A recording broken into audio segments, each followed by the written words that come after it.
fourth race weekend of the FIA WTCR is at the Circuit Park Zandvoort in the Netherlands, close to the Dutch North Sea coast. Nestled in the sand dunes, it was once the home of the Dutch Grand Prix, but since 1985, Formula One cars have not raced here. That will change in 2020 as F1 returns. But first, it's the third visit for the FIA Touring Car Championship at a world level. First with World Touring Cars, and now the second time for FIA WTCR. For Andy Priaulx, it's a welcome return to a track where he spent much time practicing, and he qualifies third fastest, his best showing so far for Lynk & Co.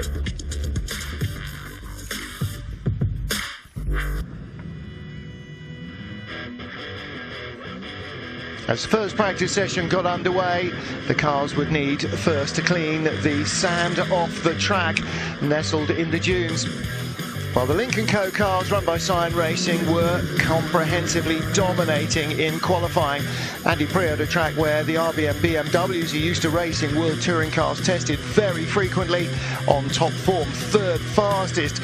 Yvan Muller struggling for form so far this year. Last year's championship runner-up finished in second place in the first qualifying session, showing that he has not lost his touch. Nor has his teammate Ted Bjerg, the 2017 World Touring Car Champion, used a stellar lap to grab pole position, leading a Lynk & Co 1, 2, 3, 4, the ideal place from which he could try and claim his second win of the season, with Lynk & Co putting their horrendous Slovakia race weekend behind them.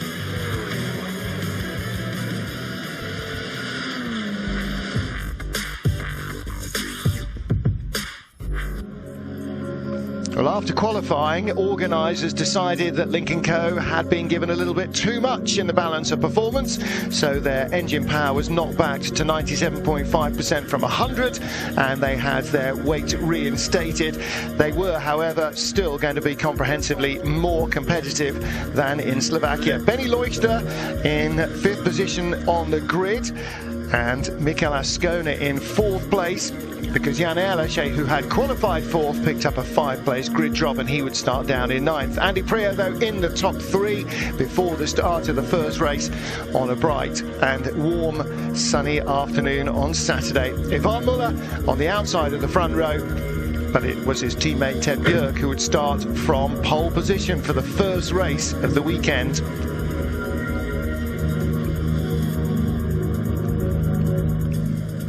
Well, with Lynk & Co at the front of the field, but being chased by the car of Mikel Ascona and the VW of Benny Leuchter, it was not necessarily going to be an all-blue parade, and Ascona showed that right from the start, diving inside Andy Priaulx for second place, as around the outside the 14 Golf of Johan Christoffersen also went by the Guernseyman. 1-2 though, Ted Bjerg and Yvan Muller. Bjerg had done what he needed to do, getting ahead of Muller into the first corner and leaving the Frenchman to deal with the pursuing pack. Norman Mikelitz well up in the top 10, and so too Esteban Guerrieri. Guerrieri coming in here just 2 points behind his teammates Nestor Girolami in the lead of the championship. Girolami qualified only 18th, pushing his way up early on to try and get into the points. Meanwhile, Priaulx fending his way back past the Golf of Christoffersen. This is the view from Benny Leuchter right behind the 2 Golfs running nose to tail. Looking back at Esteban Guerrieri, Daniel Hegloff chasing him. Guerrieri in the battle with Norman Mikelitz, the number 5 machine. Norby complaining of lack of grip and vibration. Clearly one of the tyres was not going well for him. Wouldn't be long before he would be heading into the pit lane.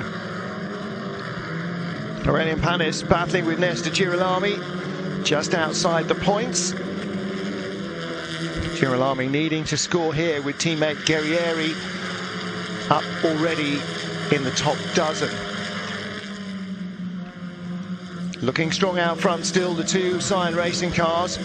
Then the Golfs giving chase. And Christoffersen already harassing Priaulx. Jan Erlache right behind, trying to close in. I will get the puncture in a couple of laps. I have very big vibration on the left front. Absolutely no grip. Battles down the order. Gordon Shedden trying to move up towards the points. The Audis struggling here for pace on a track perhaps that should suit them, but after a good weekend in Slovakia, they have gained a little bit too much weight. Ted Björk still leading from Ivan Muller. Would be nice if Ted can push a bit. I think he's on the limit, but I think if he can go a bit. Okay, we tell them. We tell him. The problem is, Ted, with Ivan behind him, doesn't want to go too fast in case they, again, stymie their balance of performance. So Ivan is just going to have to defend against Ascona. As Mikulits comes into the pits, he's not alone. Augusto Farfus in because he's lost the nose splitter on the car, running wide out of the final corner. Ari Lindau bombed and bouncing over the grass, shedding bits of bodywork as he went. Meanwhile, battle for fourth place. Andy Prio 1:11, Johan Kristoffersson, and right behind him Mehdi Benani. Alache in seventh place behind the Moroccan, has squeezed by the other Gulf of Benny Loister, and Mikel Ascona looking all the way through to the checkered flag to try and find a way by Ivan Muller. Muller very good at responding under pressure. Last lap, Andy Prio, though, getting jumped by Kristoffersson. The Swede got the drive he needed to go by the Guernseyman. And up into fourth place he went. Best result of the season for the double World Rallycross champion. Second win of the year for Ted Björk. Ivan Muller taking second, Mikel Ascona, another podium finish for he and PWR. Kristoffersson, Prio and Benani across the line, ahead of Jan Alache in seventh position. So all four Lynk & Co cars in the top four, and their first 1-2 as a touring car manufacturer.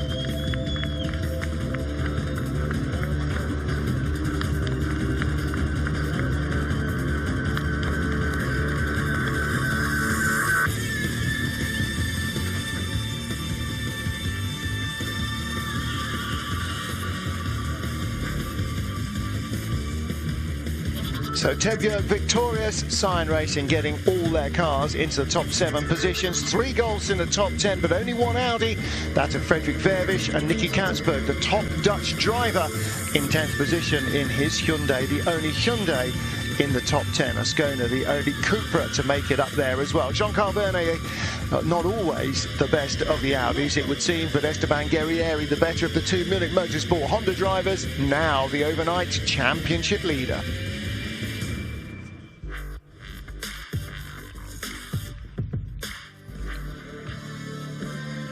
Sunday, and the 3-part qualifying featured 3 of the Lynk & Co cars. Norbert Mikulits went first, had a good time.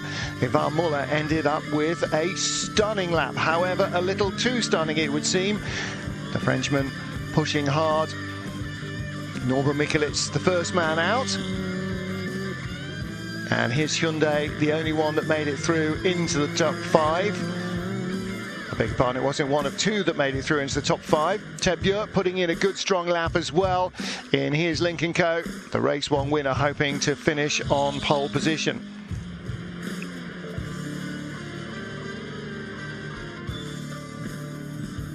But in the end, it was Ivan Muller who had the fastest lap of them all. Björk in second, Jan Alache giving chase.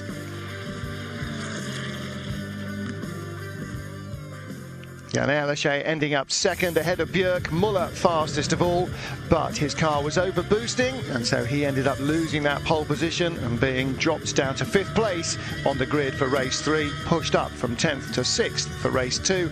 Meanwhile, Formula 1 Red Bull demos with Max Verstappen and Pierre Gasly keeping the crowd entertained.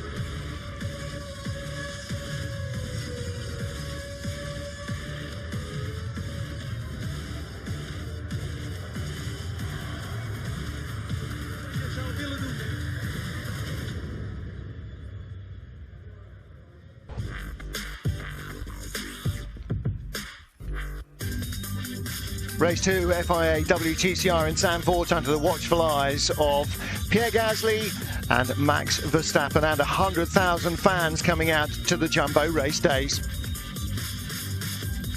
Packing the seaside dunes at Zandvoort in the Netherlands and watching the cars line up for the first of the day's 2 races.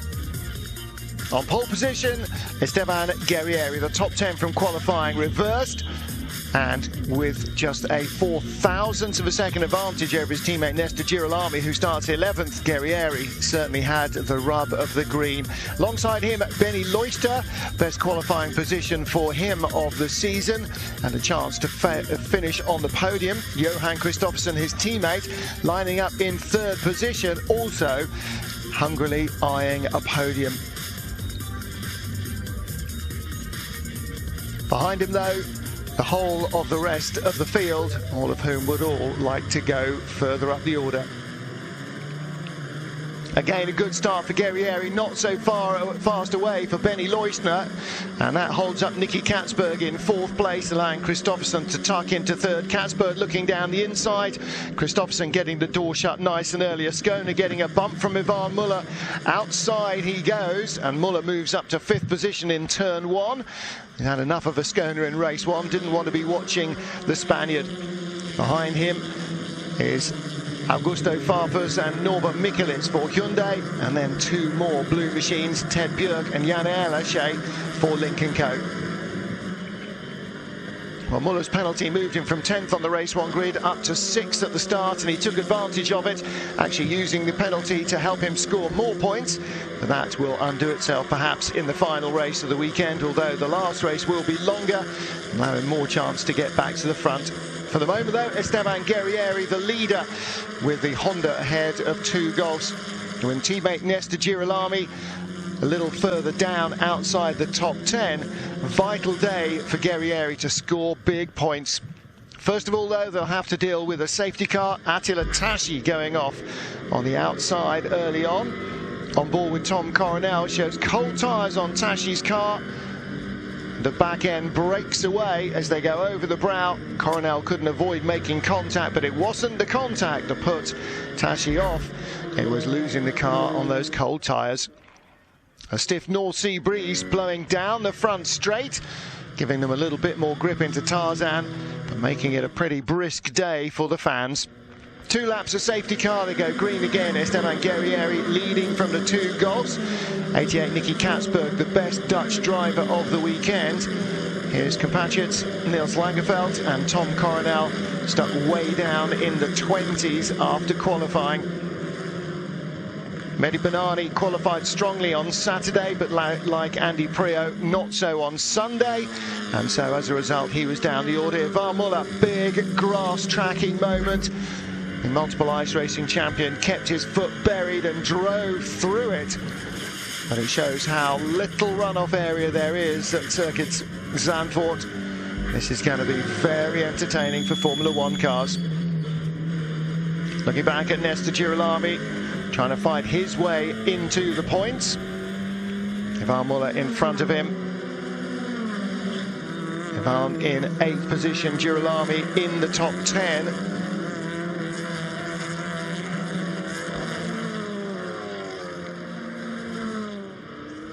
Norbert Mikulits unable to keep the pace of the front runners. Nicky Katsberg making it a breakaway of 4 out front, though. Esteban Guerrieri midway through the race, the Honda driver still under threat from the Volkswagens, but Benny Loister at no stage had been able to actually put in a pass. Girolami stuck behind Muller, and with Rob Huff for company, the 2012 world champion on one end, and Girolami chasing a 4-time world champion out front. Pressure for the Argentine.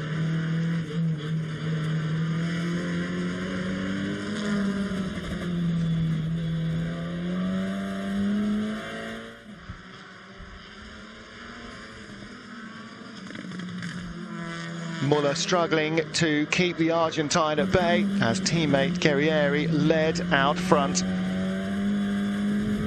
After 3 strong race weekends already for the Munich Motorsport Hondas, they hadn't necessarily expected to be on the pace here, but a chance of a win never goes begging. And Guerrieri snaffled the 25 points ahead of Benny Leusner and Johan Kristoffersen, with Katzberg in 4th ahead of Mikel Ascona again faring well.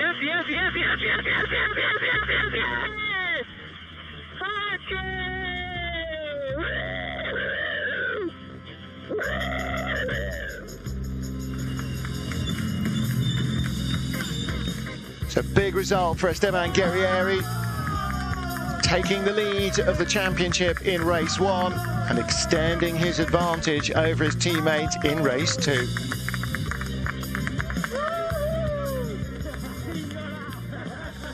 It has to go in your side to score good points, and we have it today, so happy. Good job for the Volkswagen guys. I think the second guy, Leusner, has some problem with the lights because he was flashing all the time.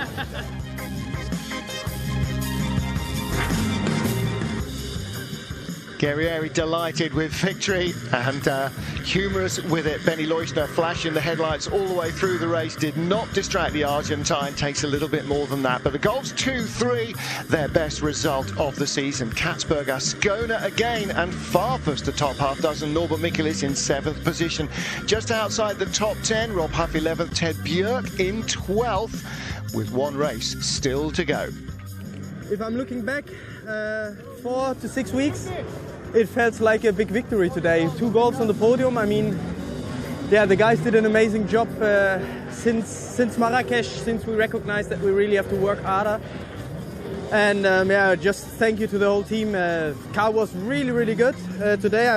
I think, yeah, the pace was there to win.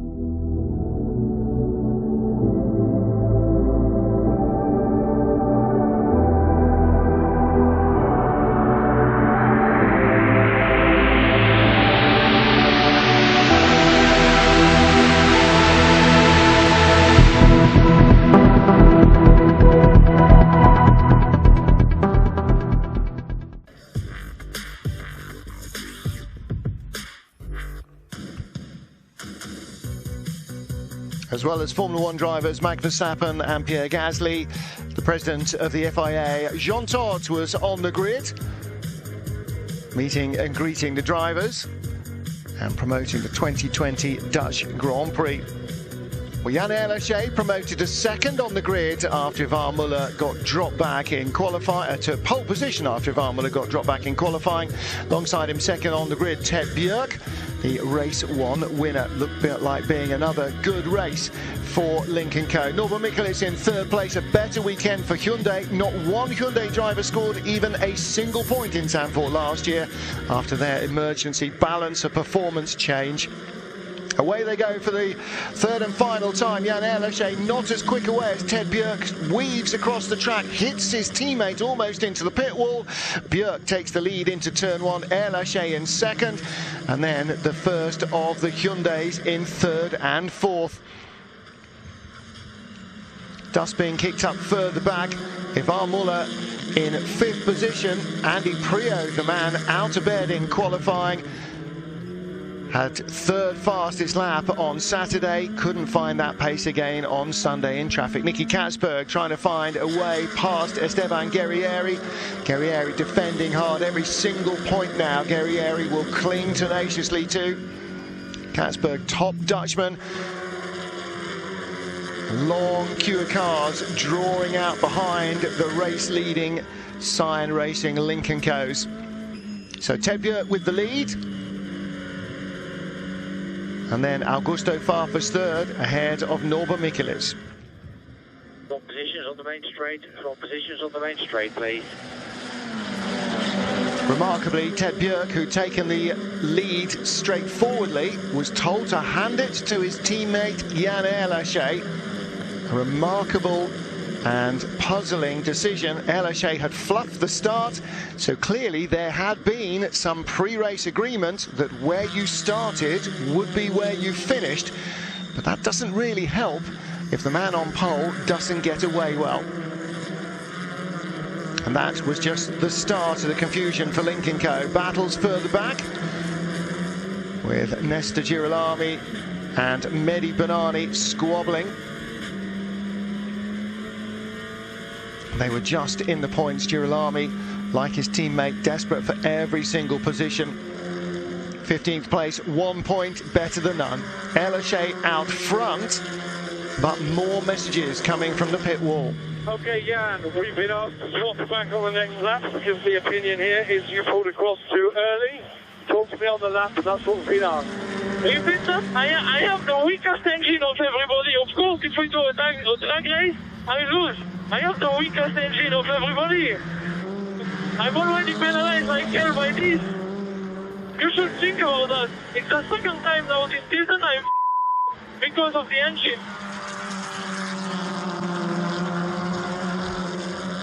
Well, the problem for El Aché is that he may not have the strongest engine in the pack, and at the start, that does not help.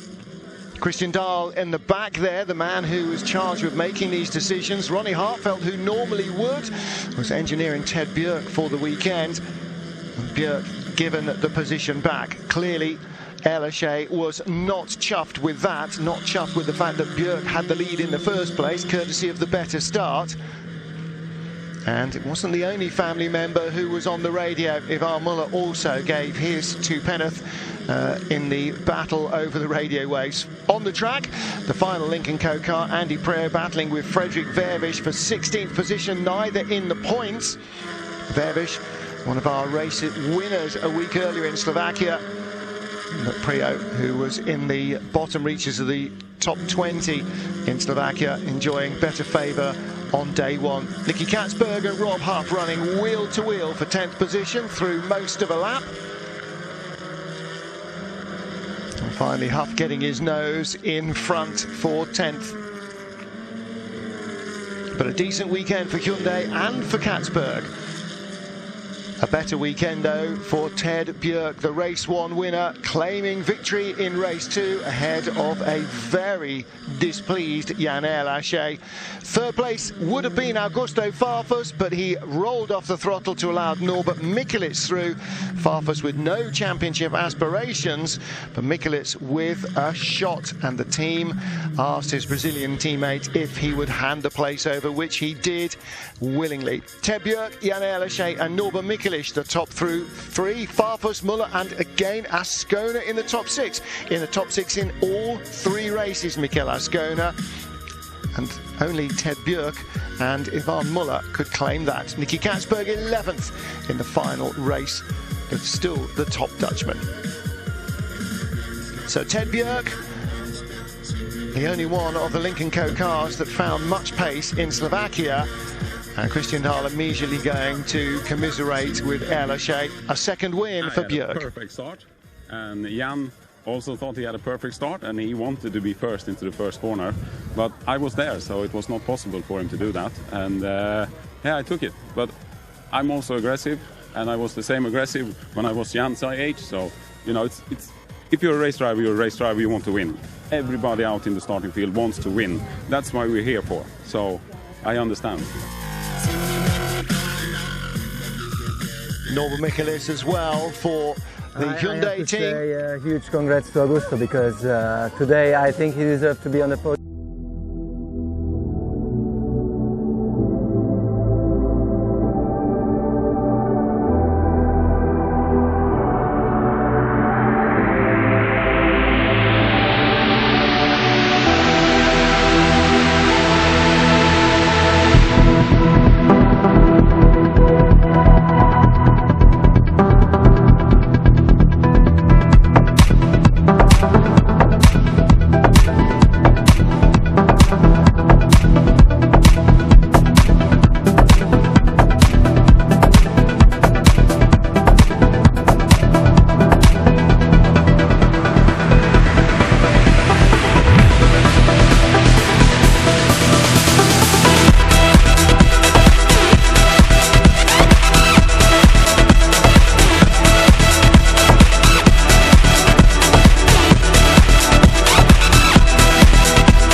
number 4 completed.